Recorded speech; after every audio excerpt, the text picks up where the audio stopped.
Lion brand ice cream cotton blend. That's what I'm going to be talking about in today's Swatchfest Saturday Live. If you're joining me live, say hello in the comments. Let me know you're here. Otherwise, if you're catching the replay, what we're going to be chatting about today is all of the details about this yarn, as well as 2 knitting patterns that feature this yarn, 2 crochet patterns that feature this yarn, as well as my experience designing a drop shoulder cardigan with this yarn. And I'm going to talk about kind of drop shoulder sweater design in general too. So if you have any questions, get those prepared. Otherwise, I'm going to jump right into the details of this yarn, and we'll come back and talk about my swatches. So let's bring that up. Right here, Lion brand ice cream cotton blend. This is a worsted weight number 4 medium yarn, which is 53% acrylic, 47% cotton. It's got 206 meters or 225 yards per 100 grams, which is 3.5 ounces. The recommended needles are 5 millimeter, which is a US 8, or 5.5 millimeter for a crochet hook, which is a US I-9. I'm quickly realizing that the numbers that correspond to the US letter sizes are the same numbers that correspond to the US knitting needle sizes. I've always wondered what those numbers were for, and that's a whole nother rabbit hole that I'm not going to go down right now, but because maybe I will. There's in between sizes for the US letter hooks, and there is, I want to say it's a 3.5 millimeter hook is a US 7. There's no letter for it. It's in between. I think it was G and H, but I'm not 100%. Anyways, this yarn is also machine wash and machine dry, making it a great option for things that you don't want to have to hand wash. It retails for $5.99, and I did want to note real quick that retail price is on the Lion brand website. Now, I did, in like my research, I noticed that you can get this yarn on Amazon, but it's like $7. So right away, my red flag of, oh, these are the people that bulk buy items and then add like $1 to them, and they kind of make their money selling things on Amazon by buying things in bulk, upping the price just a tad, and then by selling in bulk, they make, that $1 profit per sale. So I wouldn't recommend going to Amazon. You can get a better deal on the Lion brand website. I did find that not a lot of shops stock this yarn, so I had to, we'll get into why I had to order more yarn later when we talk about my design. But when it was time for me to get more yarn, I was looking for like a local shop, or even if I could drive up to Joann Fabrics to get a ball, and it was not in stock at any of my local stores. And so I had to buy it directly from Lion brand, which makes me wonder if that's why this yarn came in the mystery box. I wonder if they potentially are having a hard time getting people to stock this yarn in their stores. Maybe it's just not moving. Who knows? I love this yarn, and we're going to talk about why real quick. Let's check in the chat. It looks like Mocha's joining us this morning. Good morning, Mocha. And Lacey as well. Good morning, Lacey. Hey, beautiful souls. Happy to see you guys. Awesome. So let's go into the description on the Lion Brand's website for this yarn. And that is, this sweet yarn is full of fun flavor colors from chocolate to rainbow and everything in between. Each color is made up of a tonal or multicolor paired with a slightly thick and thin white ply. When worked up, this creates added visual interest to your stitches. Ice cream cotton blend yarn is perfect for babies and children's garments and accessories. The blend of 47% cotton and 53% acrylic makes this yarn soft, wearable, and machine wash and dry. And it's worsted weight with 225 yards per ball. I have to agree with everything that they shared in their description, that it appears that thick and thin white that runs through this yarn, and this is literally all I have left of it. I wish I had the beautiful skein to show you, but I don't. I believe that thick and thin white that runs through this yarn is the cotton content wrapped around these colorful stripes of the acrylic content. Now, when we talk about what this yarn feels like, it does feel like your typical soft acrylic, but it does have that hand to it, kind of like when you work with an acrylic that has sparkle in it and you notice that there's just a little bit something off. You do feel that, but it's not hard. It's what natural cotton feels like. It just disrupts the feel of the acrylic, but not in a bad way. So far working with it, it crocheted and knit up very smoothly, like just running through the stitches. It glided right off of my nickel plated knitting needles and crochet hooks. So I don't know about the other types of materials, but I know that this yarn works really well with nickel plated material. Let me show you my swatches. So let me show you the knitting first, because that's what I did first. So here is my knitted swatch, and I used a 5mm knitting needle for this, which is the size that was recommended. It's a US 8, and it has great stretch in both directions, and it has great drape. I think the cotton content added to this acrylic yarn gives it enough weight to give it some pretty good drape despite it being acrylic. I know sometimes when you get thicker acrylics, they tend to be so light that they just kind of float there. That is not the case with this one whatsoever, but I liked the crochet swatch better. So here's my crochet swatch, and I'll show you them next to each other. So I think that the texture of the crochet stitches works better with the yarn than the knitted stitch. I also like the way that the stripes stripe up in crochet better than in knitting. The stripes in the knitting are pretty wide, and then the crochet stripes are much shorter depending on the height of the stitch you used. For this crochet swatch, I decided to go with half double crochet. I have no idea, I just randomly chose it for this one, and I love the way that it turned out.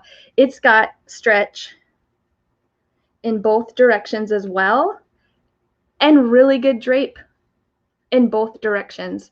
So I knew when I immediately got this yarn that I wanted to design something for my daughter, because pink is not my color at all. I do not enjoy pink, definitely not striping shades of pink, which I should mention, this is the strawberry colorway, by the way.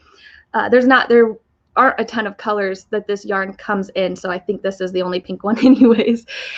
So yeah, I was like, okay, I'm gonna make my daughter a sweater out of this yarn. I've got 3 balls. I think that's enough. Spoiler alert, it was not.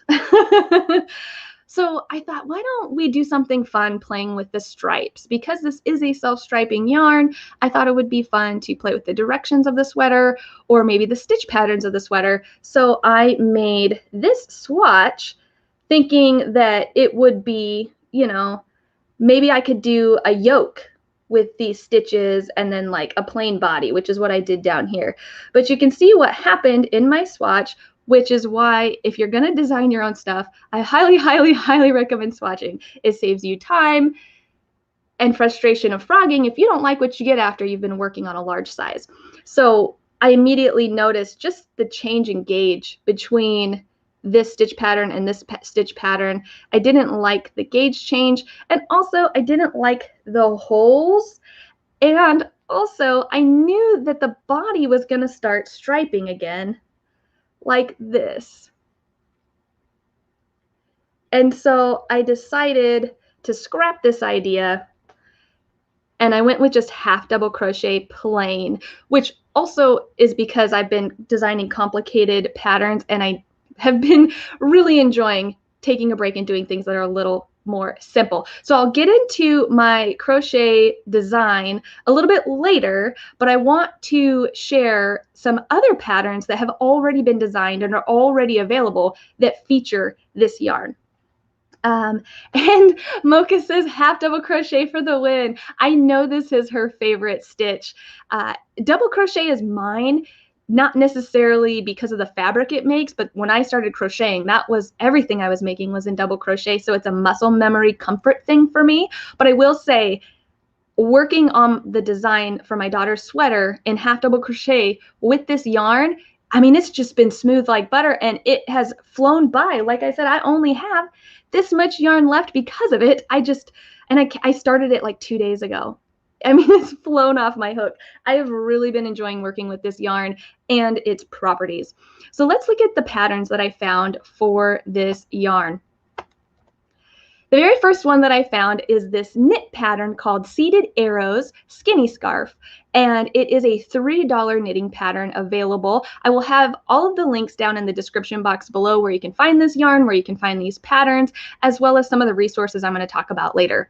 I really like how this pattern is simple, but also has details that don't necessarily take away from the striping effect of the yarn. I also think that it doesn't take a ton of yarn to make this. I think maybe just 2 balls of yarn, maybe 3. So yeah, I like this one. I will also say there are not a ton of patterns when I was doing my research that feature this yarn, and I think it's because this is kind of a newer yarn. I think it's only been around for about a year, maybe 2. And then the other pattern I found, doesn't that look familiar? It looks just like my knitted swatch. This is the basic baby dress, and this is a free knitting pattern that I think I found on Ravelry. It is just a basic raglan increase top there on your sweater or dress, and then plain for the rest with a little border. I think that this yarn does really well in very simple patterning. Otherwise, you might lose some of the detail unless you kind of go for that lace option like in the scarf. So I'm not 100% in love with the way this yarn knits up as much as I am with the way it crochets up, but if you are just a knitter, I think this is a great project. Moving on to the crochet projects. How cute is this Ruana? So this is Summer Nights Ruana by Kelsie Weeks, and this pattern is free online, or you can pay $3 for the PDF, and it's got this nice little colorwork sunset in the back there. I think it's really fun that she left the fringe on the edges too. That way you don't have to worry about weaving in all those ends. And it looks like she used just about every color that this yarn comes available in. I think it's bright and fun. I love the way that she styled it with a plain wardrobe like that on the beach. I really think she did a good job putting this one together. And if you've seen my past live streams, this is Kelsie Weeks, her Crafting for Weeks Etsy store is where I got my crochet at home mom tops. So absolutely love her stuff and her store. And then the other crochet pattern I found is this Rainbow Love Cowl by Amy. This is a free online pattern as well, or you can pay $2 for the PDF. And I thought that this was a simple enough pattern that it didn't distract too much from the colors. And it's something that can become a mindless repeat. It looks like it's just a repeat of V-stitches, which again goes very well with this yarn. I like the color that she chose. This rainbow color they have available in the line is really pretty. And I actually don't even think this is the most rainbow color. I think this one is a little bit off from the rainbow spectrum. But yeah, that is another pattern I found available. So let's go ahead and talk about the sweater that I started designing in this yarn. So actually, before we get into drop shoulder and modified drop shoulder, let me show you guys what I've got here. I used all 3 balls of yarn that came in my Lion Brand mystery box, and I sat down and I used my gauge swatch. Let's see here. I used my gauge swatch, and then I used my resources to come up with this sweater design. So the very first thing I did was I showed my daughter pictures out of this book. So this is Amy Herzog's Ultimate Sweater Book. And she has several, this is a knitting pattern book, by the way. I am a knitter and crocheter. And unfortunately, I found that the best resources that are available for designing are talking about knitting. So I just transfer all that information over to crochet. It's pretty easy to do because everything's math-based. So let me show you the sweater. I should have marked it. This is the sweater that she saw, and she goes, "Oh, I want something like that, Mom." Now this sweater, I immediately went into, okay, so what is this? It is a drop shoulder. It's a basic cardigan drop shoulder. Actually, I believe this one's a modified drop shoulder. And so then from there, once I got the idea of what she wanted, I set off to doing research on how to design a drop shoulder cardigan. And so let me show you the slides here that demonstrate what it looks like. So on the left is a traditional drop shoulder construction for a sweater. And this is a plain sweater, not a cardigan. I'll show you my cardigan schematic. Well, it's a rough schematic shortly. So as you can see on the drop shoulder, I kind of just left a crew neck shaping there on the front, but that is not particular to a drop shoulder. What we're looking at here is the shoulder seam. That's how this construction gets its name. You can pop in and out any sort of neckline you want. But basically you have this boxy shape on your body with no armhole shaping. And then you have sleeves that come out from there that are generally tapered like that, where they're wider at the top and thinner by the wrist, but they don't have to be. Sometimes they're also a straight rectangle. Now, one thing to notice about that plain drop shoulder construction is that your arm width, the upper arm width of your sweater sleeve, is equal to your arm, that equals your armhole.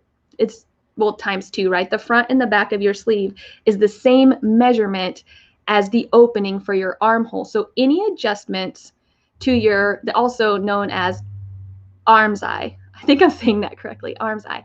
So the arm's eye, if you want to modify that at all, it's also going to modify the top width of your sleeve.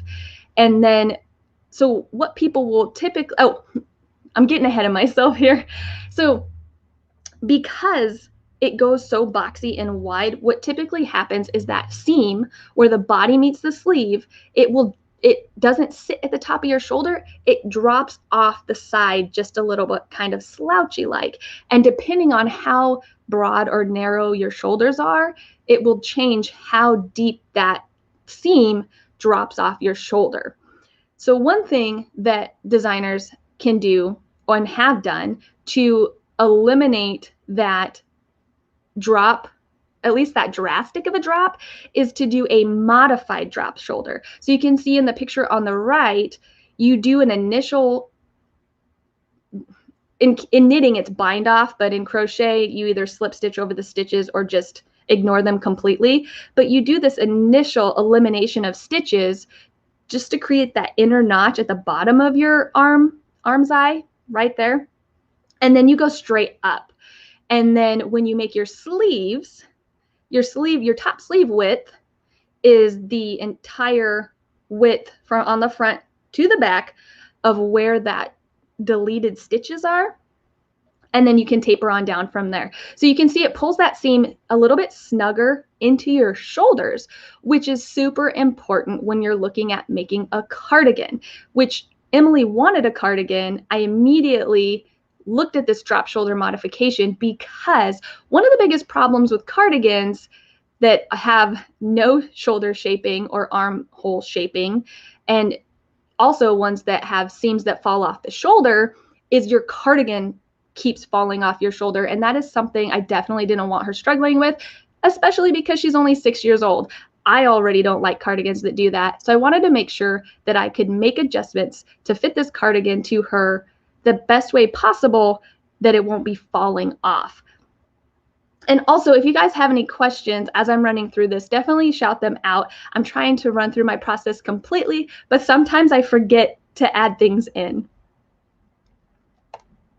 So this is what I'm doing, this picture here on the left. It's a modified drop shoulder cardigan with shoulder shaping. So you can see the difference here is that not only is there an initial bind off or elimination of stitches at the underarm, but above the top of the sleeve, where the top of the sleeve is joined, there's this curve to account for your shoulder slope, right? Let's go ahead and let me demonstrate that real quick right here. So this is where we want our cardigans to stay. And everybody's got this slope here, which is your shoulder drop. It's the distance from here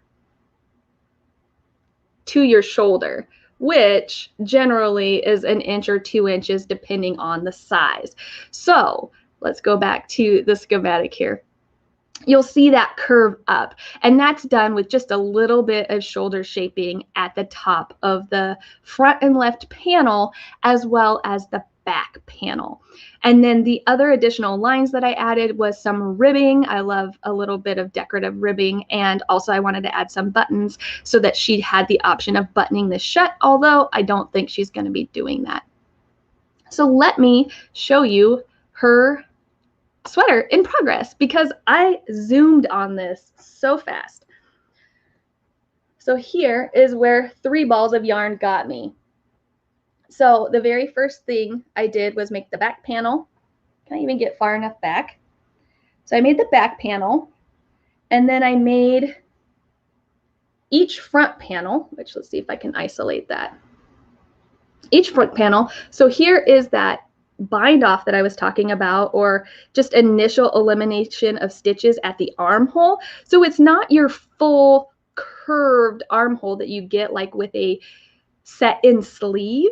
But because you're doing such a boxy cut, it's really easy to make and it's really easy to design. You are working in chunks of stitches versus rate of decreases. And when you do a set-in sleeve, you have to do the Pythagorean theorem to get your sleeve cap. It's just not as much fun as being able to do straight square corners. So there's my little indent for the underarm. And then for the neckline, I did, I have to highly recommend these classes, right? I've talked about these on the podcast. Edie Ekman is a crochet and knitting designer who offers classes online specifically for crochet design and specifically for knitting design. And then she has some design classes that overlap. I have taken 2 classes with her. I took the How to Write Crochet Patterns, and then more recently, I took her Spreadsheet Savvy class. She also offers a class on how to do the math for designing as well, which is kind of a prerequisite for Spreadsheet Savvy, but I was already confident in my math and I kind of skipped that one. So the Spreadsheet Savvy class, I used that to create this neckline, and it was absolutely amazing. I had been doing kind of the math on my own in my own kind of formulas. In her class, she gives you kind of her layout and helps you punch in some more helpful formulas. And so it was really easy to get this nice V-neck shape that fits perfectly at this distance for this size. I wrote this pattern. Let me show you the spreadsheet actually. I have it printed out. That's how I crocheted this. Here it is. That's how I crocheted this sweater for her. I haven't written the pattern yet, but here is my spreadsheet for the pattern with all of the numbers. And so it's page on page on page of formulas to fit this exactly to her, and each column is a different size. So for this pattern, I've decided to go ahead and offer it from girls size 2 to girls size 10. So there's 2, 4, 6, 8, 10. I took Emily's measurements and they fit perfectly for a girl's US 6, which is also the clothes that I buy her in the store. Now, when I use the numbers for that spreadsheet, I use this awesome book that I've also talked about before as well. So this is the ASTM standards for body measurements, and I have the link in the description box below, but it's broken. Not on my end. This is the same link that I used before, and it worked back when I used it before, but for whatever reason, the link is broken now. You can make a comment on their website letting them know that it's not working, and hopefully if enough people report it, they'll get that product back up and available, because this, I'm so glad I have this thing and I bought it before the link went down, because this is phenomenal. I used the numbers from this book. Let me show you. I have it tagged here. Right here, body measurements for girls, sizes 2 to 20, and here is the chart. And I was using my highlighter tape to, sorry, that's so dark.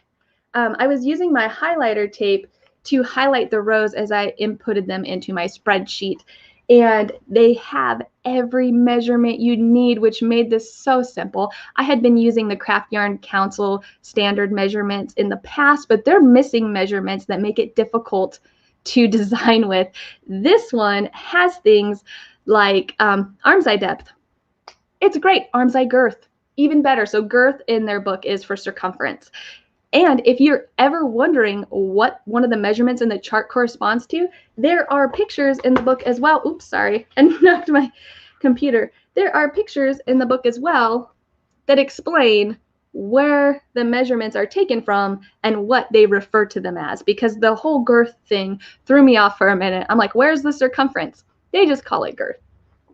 So yeah, absolutely. If you want to design your own garments, I absolutely recommend that book. If you're designing just specifically for your own body, you can just put your own measurements into those spreadsheets. And it looks like Lacey has a question here. Where does she hoodie her classes? So I do have a link in the description box below to her website where she offers her online classes. And when I checked that link to make sure that it was working, it looked like she only had one class currently available to sign up for. So she is a one-woman show, so I think the availability just depends on how often she's able to do her classes. But I know if you sign up for her newsletter like I did, or if you follow her on Instagram or her Facebook page, follow her Facebook page, she will frequently post when she puts up new offerings for her classes. She also will frequently teach at events. I know she just taught that spreadsheet class, the Spreadsheet Savvy class I took. She offered as, I think it was like sweater spreadsheet worksheet kind of a thing.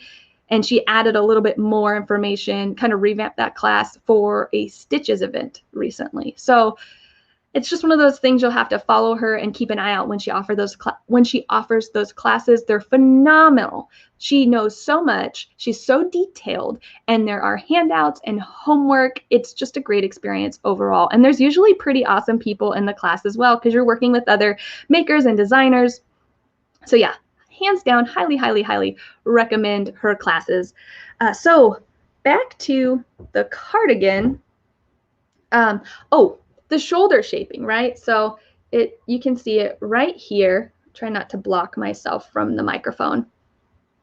This is where the sleeve meets the front of the body. You can see the sleeve comes out flat, but the shoulder has this arch to it. I also used the great formatting of her spreadsheet class to come up with the shoulder shaping here.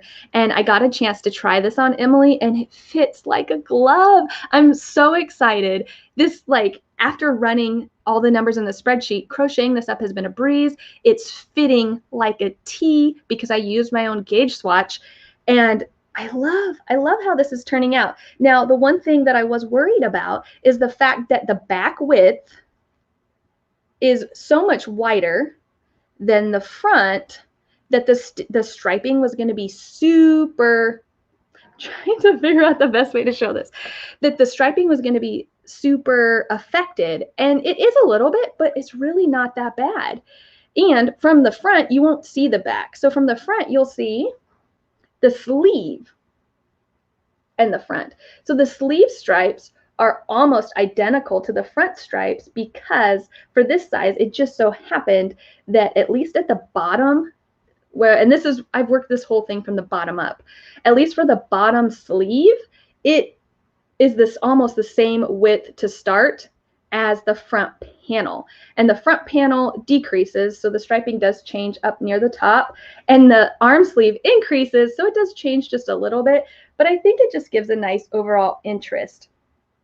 One thing that I forgot to mention about the drop shoulder construction, right? Let's go ahead and talk about the benefits and the drawbacks. So one thing to note is, because this modified drop shoulder comes in, let's do my shoulder. Instead of being like kind of hanging off the shoulder, it comes in a little bit into your armhole. What ends up happening is the sleeve length, right? You need more distance on the top than you do underneath. So you end up having a sleeve that is longer than you need on the bottom. It's the perfect length on the top, but it's longer than you need on the bottom because it doesn't account for that difference. But if you're someone that tends to like longer sleeves that are pushed up a little bit, then it's really not going to be a problem, which is another reason I wanted to add ribbing. If you tighten up that ribbing around the wrist, it helps keep it from sliding down. And then what else? I think I mean, that's pretty much it. One of the benefits that you can have from this shape of a cardigan is you can make a boxy. Let's go back to the schematic so I can show you that. When you look at the planar schematic on the right there for the modified drop shoulder, it is basically a square below the armpits. And if we actually go back, because I don't want my V-neck schematic to be confusing, if you go back to the plain traditional drop shoulder that has no armpit hole modifications, you can see that it's very boxy. And even if you wanted to eliminate that crew neck hole and just do something flat and leave a hole opening when you seam it together, you could do that as well. And you don't have to taper the sleeves. You could leave that square as well. And that would make it so you're essentially just making a bunch of rectangles.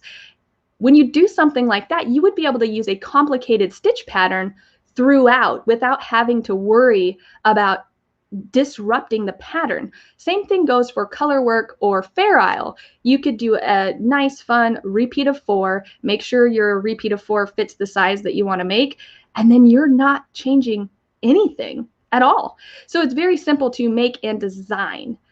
So that is one of the benefits as well. That's really cute. You must be talking about my sweater. I think my comments are lagging coming in. It probably has to do with my internet connection. But yeah, I really like the way that this has turned out so far. The one thing that is not the best about the ASTM standard sizes is that they don't have, for the child size, let me pull this down, they don't have a measurement for, let's go ahead and use this side. They don't have a measurement for the underarm to the hip.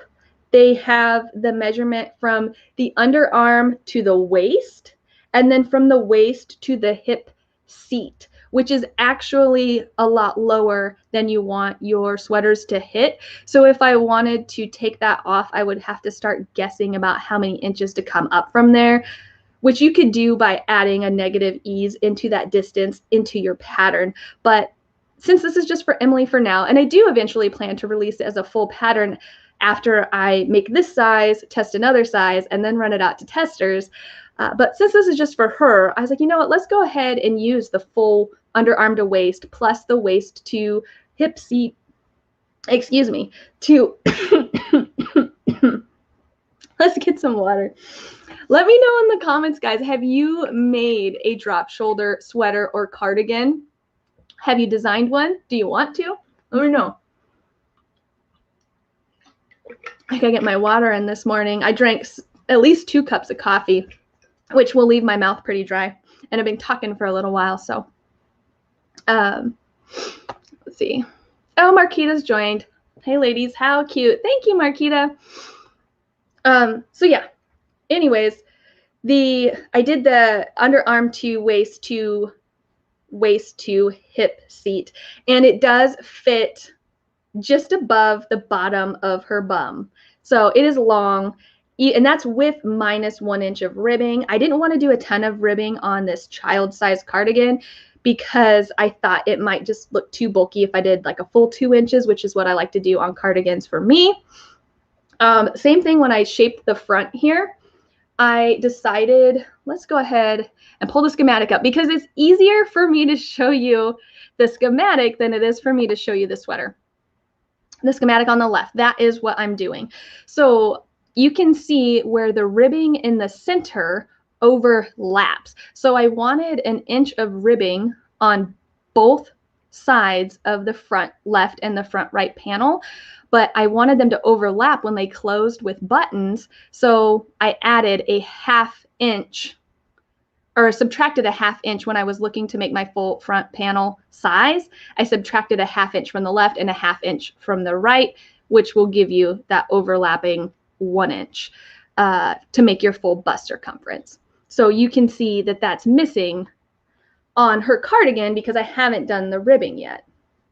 Try to show just like that. Well, I can't lay it flat, and because it has amazing drape, it's swinging. That is one thing that I've really enjoyed about this yarn. It has amazing drape, and it has a good structure. You know, this is me throwing my hand in there, and I love it. Doesn't stretch out. Here's my seams at the bottom. I just mattress stitched everything together. So if you've never made a drop shoulder sweater or a modified drop shoulder sweater, it is seamed. A traditional one is seamed. I don't think that you can do one seamless, because then you start getting into dolman sweater and dolman construction.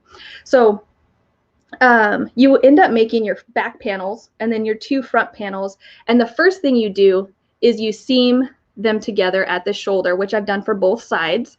And because I have shoulder shaping, it curves, right? And then once you've seamed that, then you seam your sleeves into their notch. So this is where the modified drop shoulder comes in. You see that notch? And I can't lay it flat right now because it's, you know, we're suspended in the air. But if I was to create that flat opening that the top of the sleeve will be sewn into, just to snug that in a little bit, you will see that that shoulder shaping is three-dimensional. And that is that hugging part to the shoulder, which is going to help keep this sweater on her, even if it's not buttoned. So you sew the top of your sleeve into that area there. And then once that's on, you will go ahead and seam either from, I like to start at the bottom of the cardigan. You seam here all the way up the side. You're seaming the front and the back together. And then your sleeve will be here, folded in half. And you seam all the way the length of your sleeve, like this. So that was all one sleeve, or seam. The bottom of the cardigan, up the side to the armpit, then all the way out down the sleeve. So if I show you what that looks like, and I didn't, since you sew that whole seam together, I'm not going to do that seam. I'm not going to sew this side together until I have enough yarn to make my sleeve. And so that's what I had to order. Had to order another ball of yarn to be able to finish this pattern. This one sleeve here takes about 75 grams of yarn. So one more ball should be enough. And then I went ahead, since I was already online, I was already on Lion Brand's website. So I ordered 3 new yarns because my son got jealous of the sweater. So he picked out yarn for a sweater. And then I thought I might as well make a sweater for my third child. So I got yarn for her as well. I picked up mandala for my son. He picked out this gnome colorway, which is absolutely gorgeous. So he's going to have this like bright rainbow colored. He wants a hooded zip up. And then Annie, I bought her this dusty rose color of the organic baby cotton because I've been hearing such great things about it. And the color was so pretty, I think, for her that I think I'm going to do like a pullover with like 2 buttons in the front and maybe a lacy collar. I haven't decided fully, but you know, you get excited when you see yarn. I know it's not just me. my mind's like, ooh, I can make this and I can design this and it'll be great. So I got another ball, but I also got 2 balls of, I don't remember the exact name of it. It's like Misty Starry or something like that. And it's like this soft, very soft, almost white, pale pink that I'm going to use to do the ribbing. So I don't have to worry about having enough yarn of the pink yarn here to do the ribbing. I'm going to do the ribbing in like that. It should be even lighter than this color, hopefully matching close to the white strand of cotton that's running through the cotton blend yarn. So I feel like I disrupted myself and I already forgot what I was talking about before I started talking about getting the yarn for the ribbing.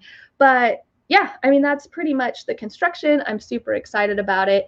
And the cool thing, especially when you're looking to design patterns, once you kind of got your spreadsheet, which is why I highly recommend taking Edie's classes, it's all based off the cells that have your gauge. So and then your cells that have the gauge and then your cells that have the measurements you want to make the pattern to. So you literally just change the measurements of the size you want to make and you change your gauge and boom, pops out your pattern.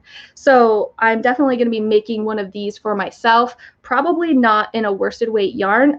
This, because it's only 4 balls, isn't very heavy, but I'm much larger than my daughter. And by the time you add that much yarn, like probably 8 skeins or more, it's likely to get a bit heavy. So I'm probably going to drop down to at least DK, if not sport weight. But I'm really excited to see the difference that the shoulder shaping makes, because almost all of my cardigans fall off except for one that has modified raglan shaping shoulders. Yeah. Oh, it looks like, let's see. Lacey says, I want to make a couple so I can feel more confident in designing some.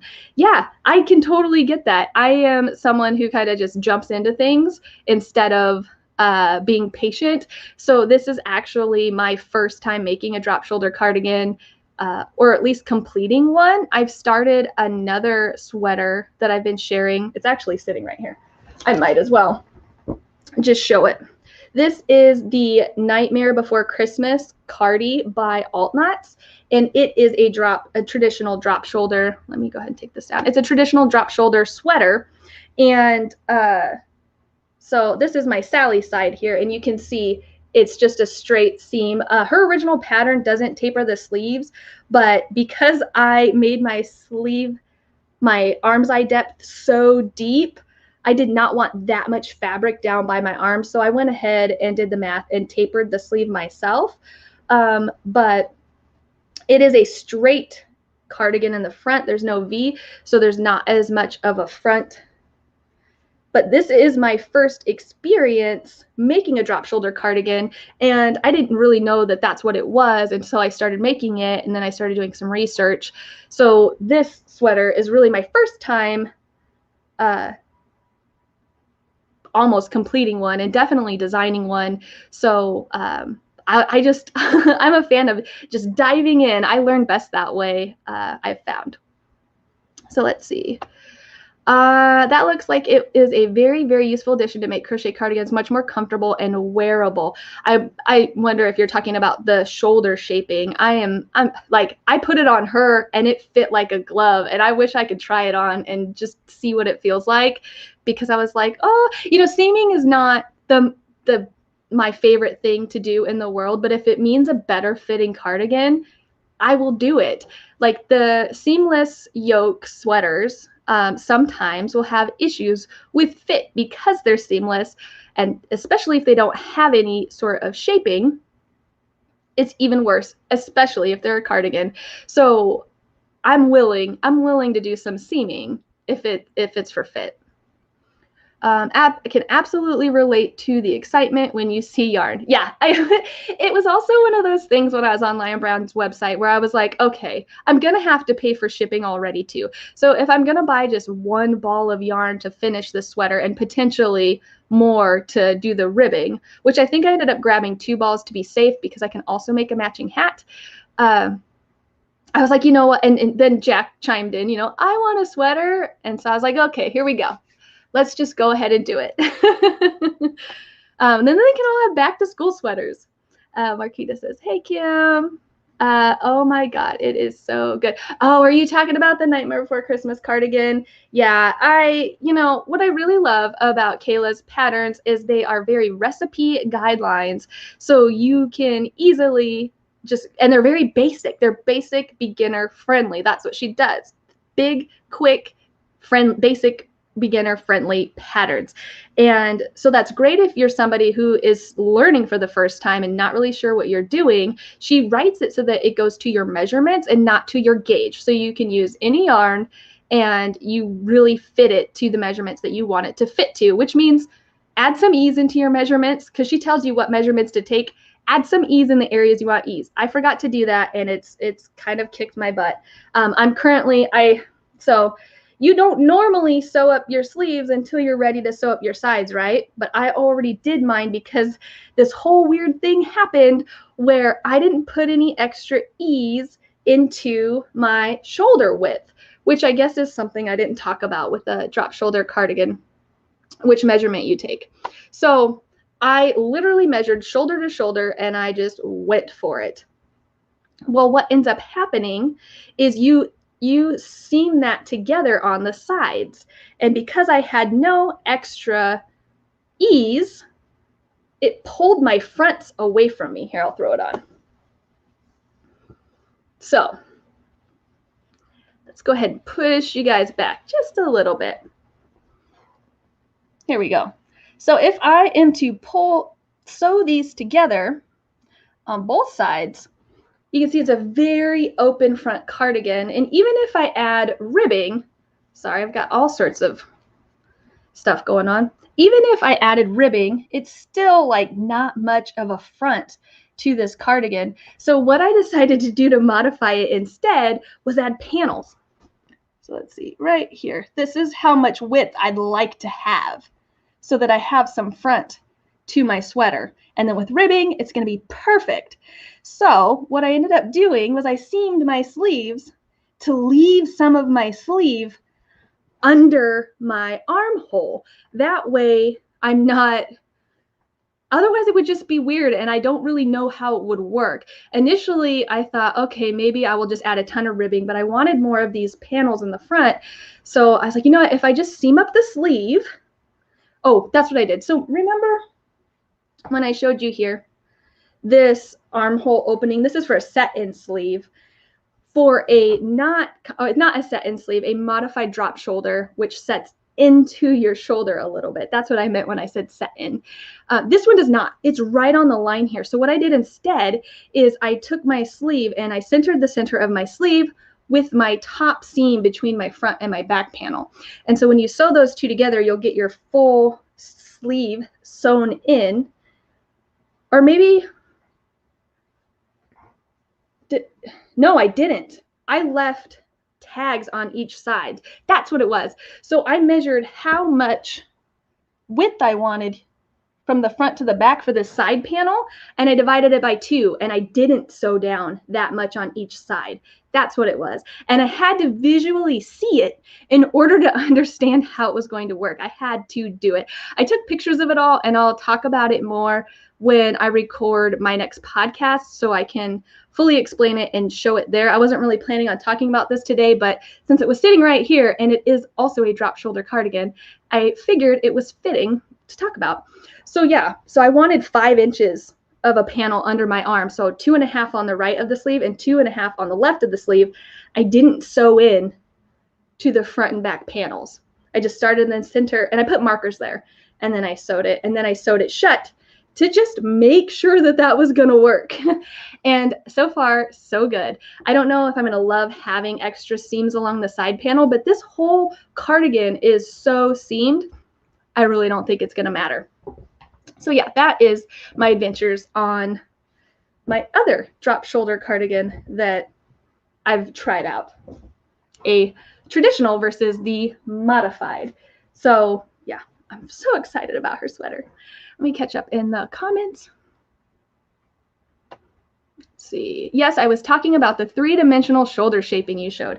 Like, at first it scared me because I've never done it before. I was like, did I do this wrong? Like, I'm a little concerned, especially when you hold it open.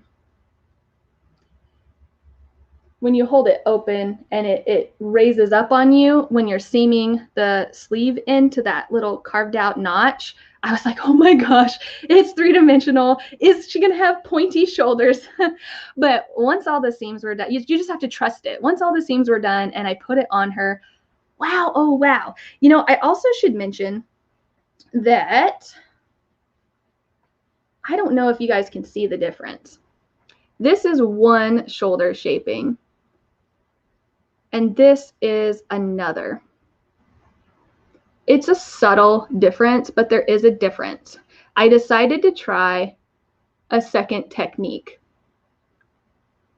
and that is I had to eliminate 2 stitches at the beginning of the shoulder sleeve for the first 2 rows of this.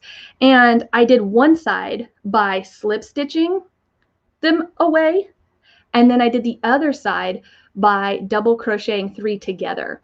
And one of them gives you a more stair-step edge, and the other one gives you a curved edge.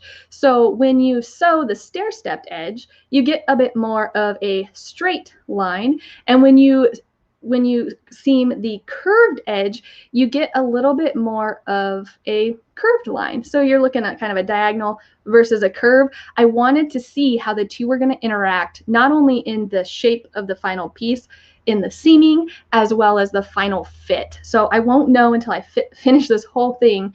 I'm going to look at which shoulder fits her better. Is it the more slanted stair-step side or the curvy side? I will say, I think the curved side looks nicer. This is the curved side.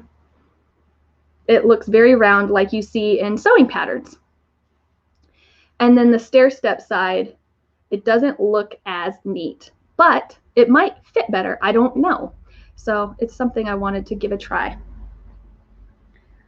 All right, let's get you back up.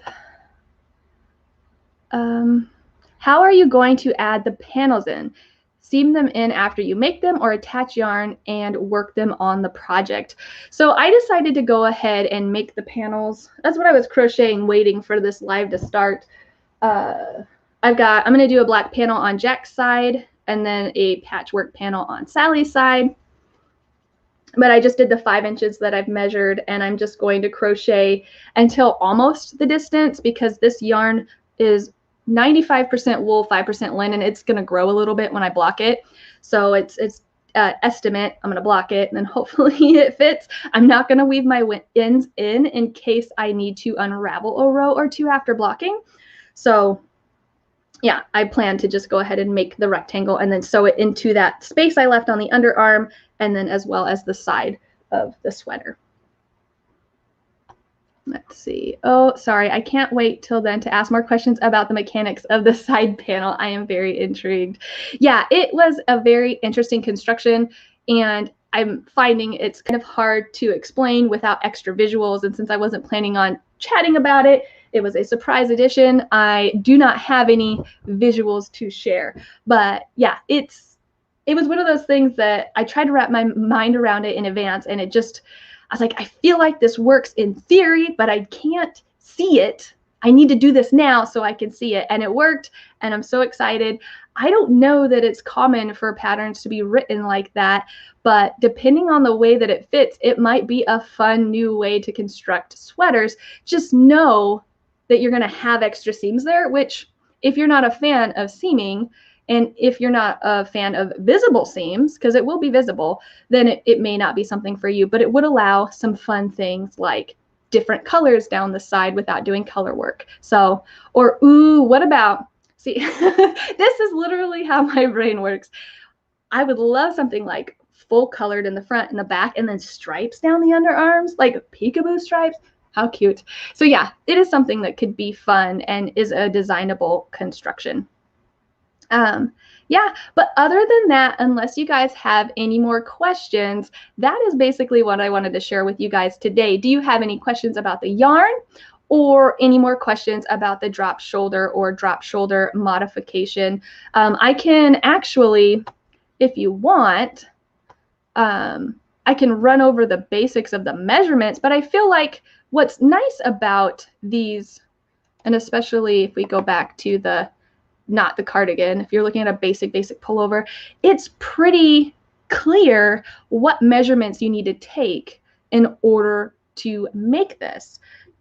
Because, you know, you see your, depending on the way you want to shape your neckline or don't, I mean, you're running off your most basic measurements, especially if you make these from the bottom up. You're looking at, you know, your front panel is going to be half your hip circumference, or however deep you're making your sweater. If you're making it higher, you don't have to go your full hip. So you're taking your circumferences and you're cutting them in half for your front and back panels. And they're really, you see them right at the spots that you see them. And for the sleeve, you're going to be using that arm side depth, half of your arm side depth. And you can either measure that on yourself, or hopefully get your hands on the ASTM standards book. They have all the arm side depth and girth in there as well. Lacey says, I have a thought for an untraditional cardigan construction that expands from the ribbing. I can almost see it, but I need to play with the yarn and some sketching some more.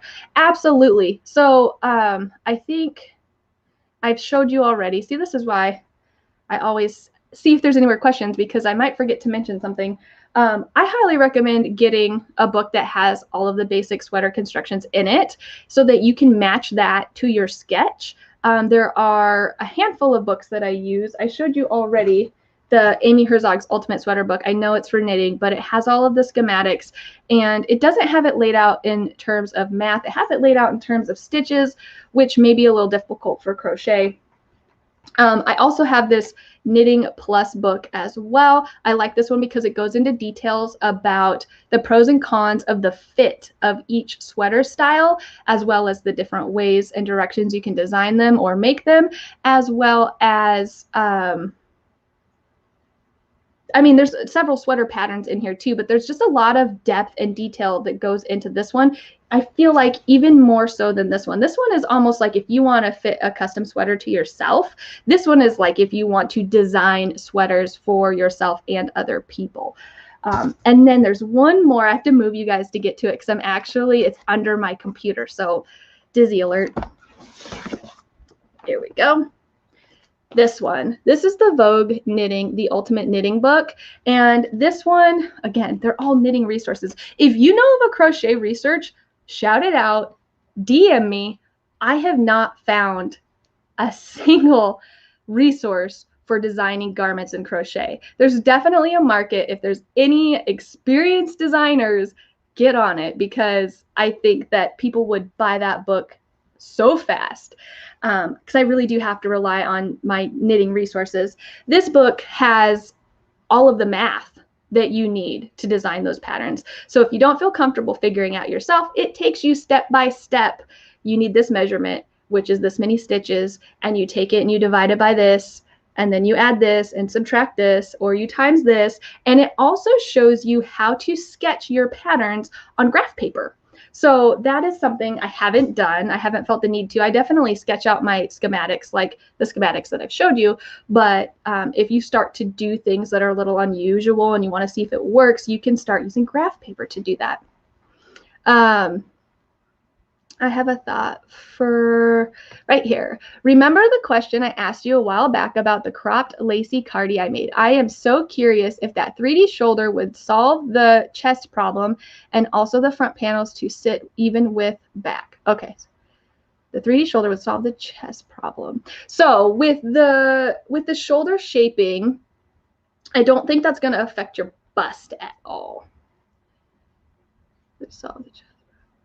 I think, I'm trying to remember the question you asked me a while back. But typically a bust fitting problem is going to come from, oh, thank you. I just saw there is a troll in the comments. Sorry, guys. Thank you. So eventually I'll have to get a moderator, right? How do I already have trolls at 4 viewers? So let's talk the bust questions. So when you're looking at fitting your bust, women, and this is another reason I recommend this book. And honestly, there is information in here that doesn't go just specifically to knitting. It talks about in general, versus the Amy Herzog's book is specific to knitting, like casting on, binding off, and like row gauge is the biggest difference between knitting and crocheting because of the height of the stitches. This one goes into fit and design even more. I feel like that can translate into crochet better. This is one that's hard to get your hands on too, by the way. It was published by Interweave, and there's a lot that's been going on with that company, making their books a little bit harder to get. I don't know, like they went out of business, but then they got bought. I haven't really seen a lot coming out of them, and I haven't seen this being printed or available for print. I got a used copy, super cheap. You can see it had a little bit of damage on it. So it is hard to get your hands on it, but it goes into detail about when you're knitting plus size patterns, depending on how busty you are. Generally, the wider bust circumference, the larger the difference between your front bust and your cross back measurement. And so if a pattern was graded to where it's equal to the front and the back, you'll have enough room for your bust in the front, but you won't have enough in the back. And vice versa, right? If you make a circumference that fits your cross back, it's going to be too tight in your bust. The other thing is that depending on how large your bust is, you need more length in order to make sure the front of your sweater is not riding up versus the back of your sweater. You could crochet extra rows in the front, would be one way to get rid of it as well. Report and block him. It says, that's what I did. I put, there were 2 options, so hopefully is it still going on? My comments are coming in late, so thank you guys. Maybe we need to write that book. If we all created 3 designs, that would be 15 patterns. I'm not quite there yet. I am just venturing into sweater design. I've designed my first circular yoke sweater. I've designed my first modified raglan, and now I'm designing my first modified modified drop shoulder pattern. I want to kind of make my rounds and get comfortable and have several patterns in all modern constructions and common constructions before I would ever set out to try to write a book, but maybe, you know, in like 20 years. Let's see, I found that with the cropped cardigan, the front panels are higher than the back panels, the cropped cardigan. That's right. Yeah, especially because it's cropped. That's what it is. So one thing that you could do is, instead of making your front panel the same length as your back panel, make your front panel longer. And then that way you would ease that extra fabric in, or you could do short rows around the bust as well, where you are kind of curving the fabric in the front however much you need. There's got to be a good resource out there somewhere for crochet short rows. I know it's very common in knitting to do that. Well, when y'all are ready, I call dibs on the hat section. Yes, Lacey has some great hat patterns that are available. You should definitely check them out. All right, that is everything I had for you guys today. Thank you so much for joining me. So sorry we had a troll in the comments. Thank you for being on that. Y'all are my moderators. Oh, and real quick, Mocha says she chooses shawls and gloves. I guess that leaves me to the garments. I'll take it. But thank you so much for joining me. I really appreciate it. And until next time, guys, happy crafting. Bye.